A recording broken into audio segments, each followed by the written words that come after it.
Hello guys, today I will be doing a tutorial on how to install Ghost Wallet on a VPS. So if you want to stake your Ghost coin but do not want to keep your computer running 24/7, the only way to do this is by installing a VPS. This video is actually aimed at an average computer user who has never installed a VPS before, or a user who just need guidance on how to go about it. The VPS service provider I'll be using in this video is called Contabo. Just a short disclaimer, I'm in no way related to this company, Contabo. I just saw them on the internet and I like their service, that's why I'm using it today. So I will be taking you through the process of ordering the VPS and setting it all up. Alright then, let's get going. So if you go to contabo.com, you just go to the VPS section and then you will be greeted with a couple of offers. I've been through this before. I think the best offer for what we want is the $4.99 one. So I click on $4.99 and then there are some features included. I just find this quite interesting because the features included in this whole package, it's quite impressive. I checked it with some of the competitors and what they are offering. To get this similar specifications, you will have to pay 2 to 3 times more for this. So at the end of the day, we will end up paying €10 for this because we have to pay for the Windows server. They're charging $4.99 extra for the Windows server. Like I said earlier, this video is intended for an average user, and if you're an average user, make sure you take a Windows server. Either of these will do. If you take a Linux one, you will face problems, especially if you've never worked with a Linux before. So do not take a Linux one. If you were to take a Linux one, it will be free, and you will have to pay €5 a month. So for the tech guys there who understand what they're doing, this is actually good for them. But for the average user, do not take Linux, just take the Windows one. And that way you will have a normal window interface in your VPS. And I checked everything. There's other thing. We have to go to the location segment. You can see here the European Union. They have a server in Germany and they have a server in the United States as well. So we will be taking the German server one, so it's free. If you were to take the American one, you have to pay €1 extra. And then there's also an additional fee to pay. It's a one-time setup fee. It's $4.99. So your first order, you'll have to pay approximately €15. And after that, the subsequent months, you will have to pay just $9.98 monthly. So I click on order now.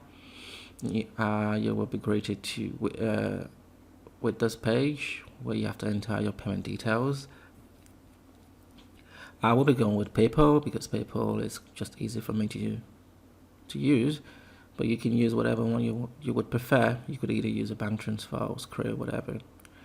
And then I'll enter my bank details and my payment details. So sorry, and then I will order this and I'll be right back afterwards. Okay guys, I'm back. So I got an email from Contabo. They sent me my login details for the VPS. VPS is set up and running. So the next thing to do is go to the search bar and type in remote desktop connection. So it's there. This is inbuilt inside of Windows, so it's installed there. You don't have to download this software. It's inside of Windows. So what you need to do is just copy your details, your login details you got from Contabo, and fill it in. Yeah. So the first part, you see it asks for your computer, so you would write in the IP address there, your IP address on it, and then you click connect. It will not connect you immediately. It will ask you for your username and password in the next page. But I already did this before and I saved it, so when I click connect now, it will just connect me directly to the VPS. So I click connect. It asks for, there's an error with the certificate. It's okay. You just click yes, and then you will get into Windows, and that's it. So inside of the VPS now. So it boots up and loads everything and shows things that you need. As you can see, I've been here before. I installed everything, so I also installed Google Chrome. The first time I got into Windows, my Internet Explorer was not working. I couldn't use it at all. So what I did was I just went inside of my settings here and I clicked on the Internet Enhanced Security Configuration. So I clicked on I just clicked on this and I put it off. So that way I was able to access the internet at that point in time, and I was able to download what I wanted to download. I downloaded Chrome. So the next thing is to go inside of Chrome and go to the Ghost wallet. So, and you download, what's it called? I already downloaded it actually. This is the wallet. The Ghost wallet actually, I think I already downloaded it.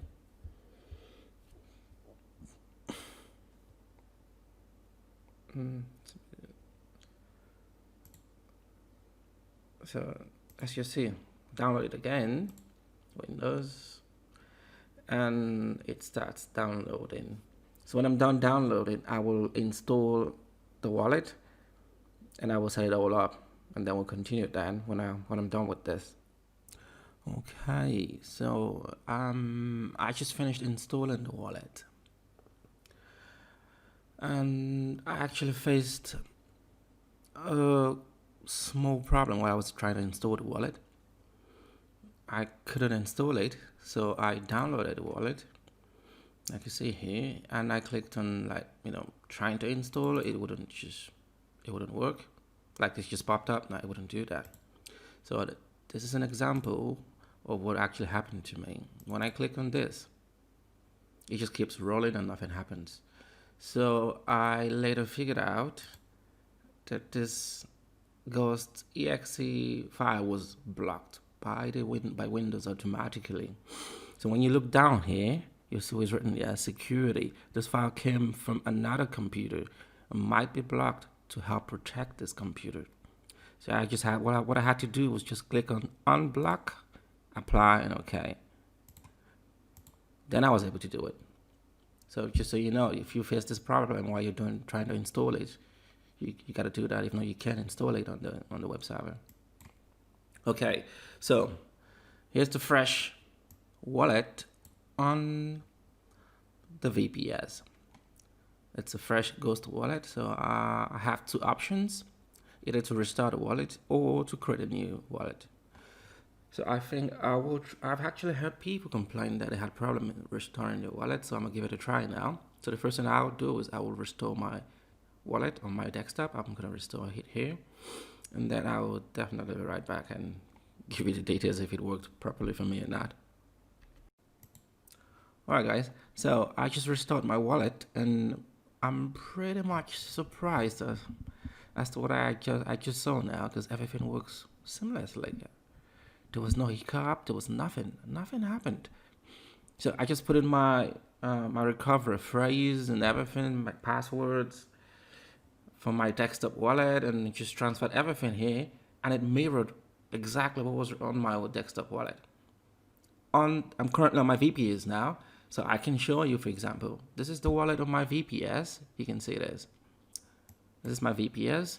So when I minimize this and go to my desktop, so this is my wallet on my desktop, my normal desktop.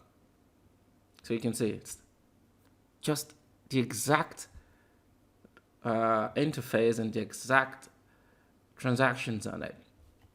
But I actually realized there are some subtle differences. For example,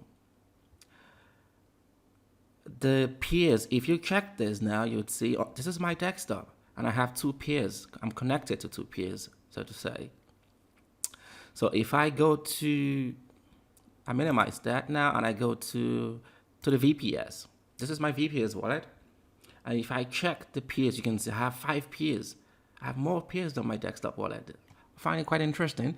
And the thing was, immediately I restart this wallet. What I just did was I unlocked the wallet for staking, and it immediately started staking. Like it just continued from where my desktop wallet was. So it was just mirroring what was happening on my desktop. At first, I thought maybe it would have to start saying it needs some 255 confirmations before it would start staking again. But it's actually quite seamless, and I'm quite impressed with this. So let's see what happens if I shut down the wallet on my desktop. If it will affect this one. I think it wouldn't, but let's just see. So now I'm on my desktop wallet. So let's say I want to just close this wallet because I don't need this anymore since I'm going to be hosting my wallet with my VPS now. Now I can just shut down my wallet, shut down my computer, and not think that I won't be staking anymore. So we're just gonna wait and let this shut down completely, and then we'll go see if this affects the wallet on the VPS. Okay, now it's closed. So let's go to the VPS. Well, the VPS is still kicking. Everything is fine. My VPS is working well, and it's staking, and everything looks pretty cool. That's what we wanted, huh? Cool. 5 PS still. Okay, let's see. So if you're done with this, what you have to do is do not shut down your VPS. Always remember this. Never shut down. So if you're gonna leave, you can just either press disconnect from here, or you can just click on this as well, and then it tells you your remote session will be disconnected, and the program will still keep running. So I click OK now. That's it. So I'm now on my desktop. If I want to go back to my VPS, I just go here. I click on remote desktop, click on it, click connect, click yes, voila. That's it. You see, so it's just where I left. So I can just leave it this way, and my Ghost wallet keeps staking for me, and I don't have to worry about anything. So that's my tutorial about how to install a VPS, to install your wallet, your Ghost wallet on your VPS. There's something that I actually found fascinating as well is, the speed of this computer. It's just amazing. The VPS is quite fast. When I compared it to a couple of VPS providers, it's just what they offered was just too slow, and this is just amazing. The components and everything in it, it's just pretty impressive. Everything is fast, it moves the way it should.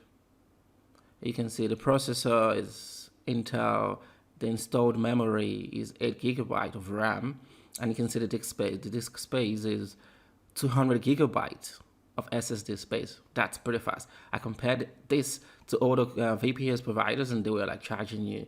It would cost $50 to get something like this. 50, 40, 30. It's just outrageous. And it's pretty fast. I checked the internet speed. It was just amazing. Look, can you see what I got there? It's just amazing how fast the internet is.